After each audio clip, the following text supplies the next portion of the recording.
అందరికీ నమస్కారం. ఒక పార్లమెంట్ సభ్యుడి పొలిటికల్ ఫ్యూచర్ని ఎవరు డిసైడ్ చేస్తారు? స్పీకరా? వాళ్ల పార్టీనా? లేకపోతే ఇంకెవరైనానా? మన రాజ్యాంగంలో ఆర్టికల్ 103 అనేది ఈ ప్రశ్నకు ఒకే ఒక్క తిరుగులేని సమాధానమిస్తోంది. మరి ఆ ఫైనల్ వర్డ్ ఎవరిదో ఈరోజు తెలుసుకుందాం. అవును, రాజకీయాల్లో ఈ గొడవ మనం ఎప్పుడూ చూస్తూనే ఉంటాం. ఒక ఎంపీని డిస్క్వాలిఫై చెయ్యాలా వద్దా అని. అధికార పార్టీ వాళ్ళు ఒక మాటంటారు, ప్రతిపక్ష పార్టీ వాళ్ళు ఇంకో మాటంటారు. ఈ వాదనల మధ్యలో మన రాజ్యాంగం దీనికి చాలా స్పష్టంగా ఒక దారి చూపించింది. సరే, ఇంతకీ ఫైనల్ డిసిషన్ ఎవరిది? పార్లమెంట్ సభ్యుణ్ణి ఎవరు డిస్క్వాలిఫై చేస్తారు? సాధారణంగా చాలామంది ఏమనుకుంటారంటే ఆ పవర్ స్పీకర్ చేతిలోనూ లేక పార్టీ ప్రెసిడెంట్ చేతిలోనూ ఉంటుందేమో అని. కానీ అసలు నిజం అది కాదు. మన రాజ్యాంగం ప్రకారం ఆ ఫైనల్ పవర్ అనేది ఒక నిష్పక్షపాత వ్యవస్థ చేతిలో ఉంది. ఇంతకీ ఆ అధికారం ఎవరిది? ఇక్కడే ఉంది అసలు ట్విస్ట్. ఆర్టికల్ 103 ప్రకారం ఒక ఎంపీ డిస్క్వాలిఫికేషన్ మీద ఫైనల్ డెసిషన్ తీసుకునే అధికారం మన రాష్ట్రపతికి ఉంటుంది. కాని ఆయన తన సొంతంగా నిర్ణయం తీసుకోలేరు. ఎన్నికల సంఘం అంటే ఎలక్షన్ కమిషన్ ఏ అభిప్రాయం ఇస్తుందో దాని ప్రకారమే నడుచుకోవాలి. ఈ అభిప్రాయం బైండింగ్ అన్నమాట. అంటే రాష్ట్రపతి దాన్ని మార్చడానికి లేదు, ప్రశ్నించడానికి లేదు, కేవలం అమలు చేయాలి అంతే. అయితే ఈ సిస్టమ్ని ఎందుకు పెట్టారు? అసలు దీని వెనకున్న లాజికేంటి? మన రాజ్యాంగాన్ని రాసినవాళ్లు ఈ పవర్ని పార్టీలకో స్పీకర్కో ఎందుకివ్వలేదు? ఆ కారణాలేంటో ఇప్పుడు చూద్దాం. చాలామందికి వచ్చే డౌట్ ఇదే.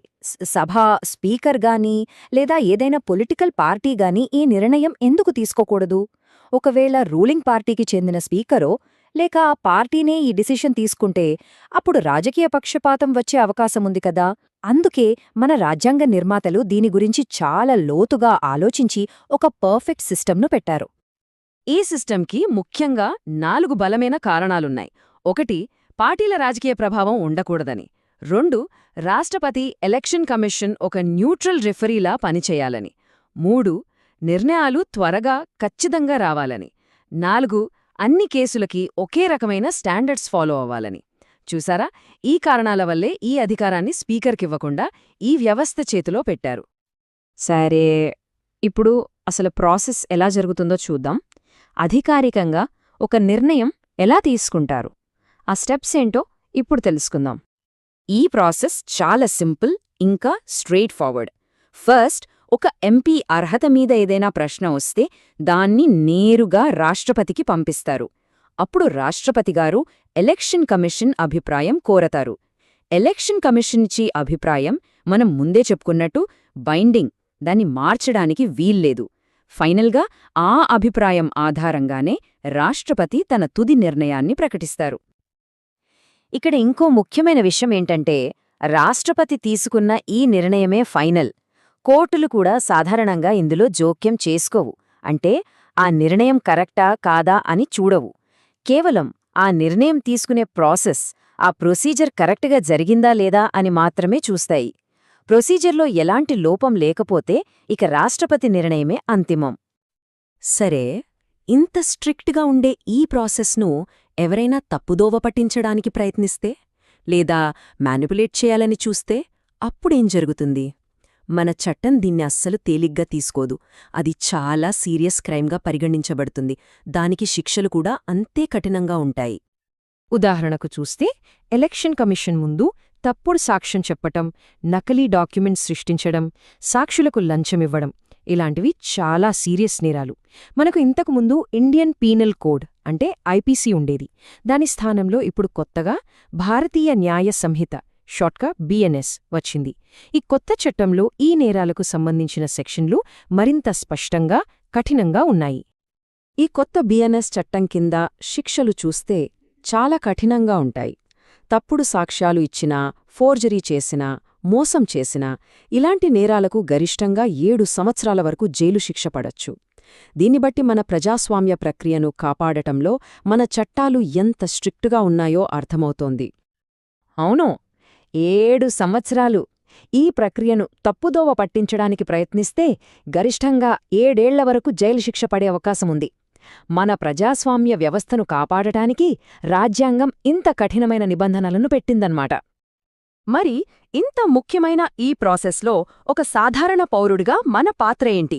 మనకు ఏమైనా అధికారాలున్నాయా? మన బాధ్యతలేంటి? ఖచ్చితంగా ఉంది. ఈ ప్రాసెస్లో పౌరులకు కూడా చాలా పవర్ఫుల్ రోల్ ఉంది.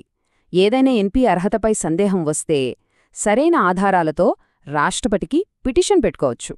ఒకవేళ ప్రాసెస్లో ఏవైనా తప్పులు జరిగాయనిపిస్తే జ్యుడిషియల్ రివ్యూ కోసం కోర్టుకు వెళ్ళొచ్చు. అంతేకాదు, సమాచార హక్కు చట్టం అంటే ఆర్టీఐ ఉపయోగించి ఈ ప్రాసెస్కు సంబంధించిన కొన్ని వివరాలు తెలుసుకునే హక్కు కూడా మనకుంది. అయితే అధికారాలతో పాటు కొన్ని బాధ్యతలు కూడా ఉంటాయి.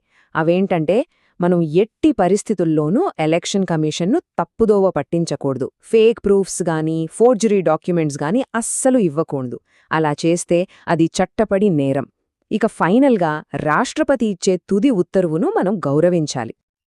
సరే, ఇదంతా విన్న తర్వాత మనం గుర్తుంచుకోవలసిన అత్యంత ముఖ్యమైన విషయమేంటి? ఆ ఫైనల్ టేకవే ఏంటో చూద్దాం. చూడండి, సాధారణంగా ఉండే అపోహ ఏంటంటే ఒక ఎంపీ అనర్హతపై నిర్ణయం తీసుకునేది వాళ్ల రాజకీయ పార్టీ అని. కానీ రాజ్యాంగం చెప్పే నిజమది కాదు. అసలు వాస్తవమేంటంటే ఆ అధికారం భారత రాష్ట్రపతి మరియు ఎన్నికల సంఘానికి మాత్రమే ఉంది, పార్టీకి కాదు. ఇదే కీలకమైన తేడా. కాబట్టి చివరిగా చెప్పేదేంటంటే, రామయ్య ఎంపీ అర్హుడా కాదా అనే తీర్పు పార్టీది కాదు, అది రాష్ట్రపతి ప్లస్ ఎన్నికల సంఘానిది. ఆర్టికల్ 103 చాలా స్పష్టంగా ఇదే చెప్తోంది. ఒక పార్లమెంట్ సభ్యుడి భవిష్యత్తును నిర్ణయించే తుది తీర్పు రాజకీయ పార్టీల చేతిలో లేదు. ఆ అధికారం రాజ్యాంగబద్ధమైన నిష్పక్షపాత వ్యవస్థలైన రాష్ట్రపతి, ఎన్నికల సంఘం చేతిలోనే ఉంది. ఇదే మన ప్రజాస్వామ్యానికి అసలైన రక్షణ కవచం.